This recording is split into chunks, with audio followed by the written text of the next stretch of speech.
আসসালামু আলাইকুম এভরিওয়ান। আজকে মঙ্গলবার মানেই আমার বরের ছুটি।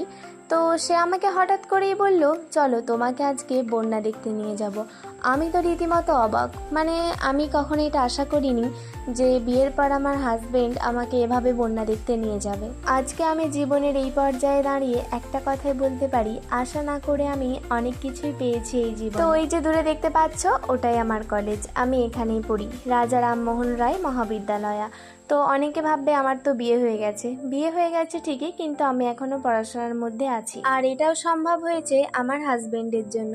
তো তাই আমি তার কাছে অনেক কৃতজ্ঞ যে আমি না চাইতেই অনেক কিছু পেয়েছি তার থেকে। তো এই জায়গাগুলো ছিল আমার বাড়ির থেকে প্রায় 10 কিলোমিটার দূরে। তো এখানে প্রতি বছরই বন্যা দেখা যায়, কিন্তু আমাদের ওইদিকে বন্যা প্রায় দেখাই যায় না।